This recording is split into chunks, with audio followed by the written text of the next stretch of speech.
હવે છોલા હોય કે ચોળા, સફેદ ચણા હોય કે કાળા ચણા, બધું મજેદાર બનશે. આ ઉપરાંત રાજકોટમાં મહિલા નર્સની હત્યાના મામલે નર્સની હત્યાને લઈને અમદાવાદમાં ઘેરા પ્રત્યાઘાત પડી રહ્યા છે. સિવિલ હોસ્પિટલમાં નર્સોએ દેખાવો કર્યા. મોટી સંખ્યામાં નર્સ અહીં એકત્રિત થઈ અને તેમણે વિરોધ પ્રદર્શન કર્યું હતું. આપ જોઈ રહ્યા છો અમદાવાદમાં GCRI હોસ્પિટલની અંદર સ્ટાફ વિરોધ કરી રહ્યો છે. મહિલાની ટ્રાન્સફર આપવામાં આવી હતી, જેના કારણે સ્ટાફમાં નારાજગી હતી.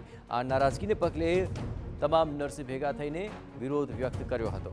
મોટી સંખ્યામાં નર્સોનું વિરોધ પ્રદર્શન જોવા મળી રહ્યું છે. આપણે જણાવ્યું કે ટ્રાન્સફરને લઈને અહીં GCRI હોસ્પિટલની અંદર સ્ટાફે વિરોધ વ્યક્ત કર્યો હતો. મહિલાની ટ્રાન્સફર આપવામાં આવી અને તેને કારણે સ્ટાફમાં નારાજગી પ્રવર્તી ગઈ અને આજે એ જ નારાજગીને લઈને વિરોધ પ્રદર્શન કરવામાં આવ્યું.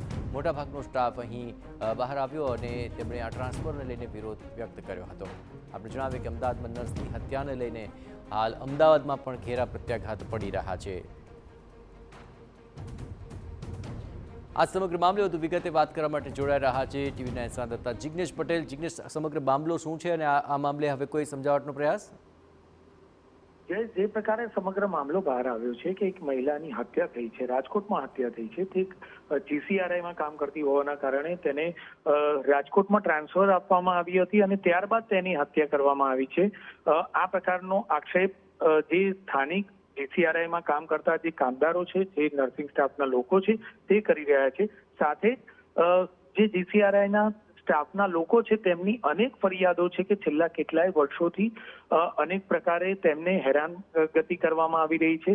જે હોસ્પિટલના સત્તાધીશો છે તેમને યોગ્ય રીતે તેમને કામગીરી કરવા દેવામાં આવતી નથી. તેમને બિન જરૂરી ટ્રાન્સફરો આપવામાં આવે, તેમને કાઢી મૂકવાની ધમકી આપવામાં આવતી હોય તે પ્રકારની તેઓ આક્ષેપ કરી રહ્યા છે. પરંતુ હાલમાં હોસ્પિટલ દ્વારા આ મામલે કોઈ પણ પ્રકારે હજી સુધી કોઈ પણ પ્રકારનું નિવેદન આપવામાં આવ્યું નથી. સાથે બીજી તરફ જોઈએ તો આ કિસ્સામાં જે મહિલા હતી તેને રાજકોટમાં ટ્રાન્સફર આપવા પાછળનું કારણ શું હતું અને ત્યાં આગળ કોઈ પણ પ્રકારની વ્યવસ્થા ન હોવા છતાં તેને ત્યાં ટ્રાન્સફર આપવામાં આવી હોય તે પ્રકારના આક્ષેપ હોસ્પિટલના તબીબો અને નર્સિંગ સ્ટાફના લોકો કરી રહ્યા છે.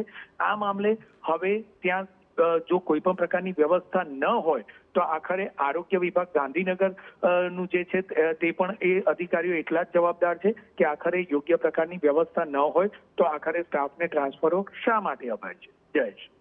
આભાર જિગ્નેશ. તમામ ગતિવિધિઓ પર આપ નજર રાખતા રહેજો. તો ટ્રાન્સફરને લઈને આ મુખ્ય વિરોધ છે અને તેને લઈને મોટી પ્રમાણની અંદર સ્ટાફમાં નારાજગી જોવા મળી અને તેમણે આ ટ્રાન્સફરને લઈને એકત્ર થઈને વિરોધ નોંધાવ્યો. તો રાજકોટમાં હત્યા થઈ અને તેને લઈને આખા ઘેરા પ્રત્યાઘાત અમદાવાદમાં પણ જોવા મળી રહ્યા છે.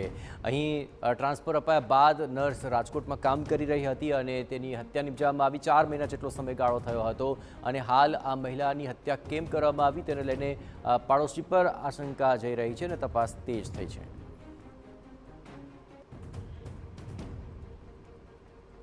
MDH કિચન કિંગ મસાલા રસોડામાં હોય તો આપણે કાંઈ પણ બનાવી શકીએ છીએ. રીંગણાનો ઓળો, બટેટા ફુલાવર, ભીંડી મસાલા અને બીજું ઘણું બધું.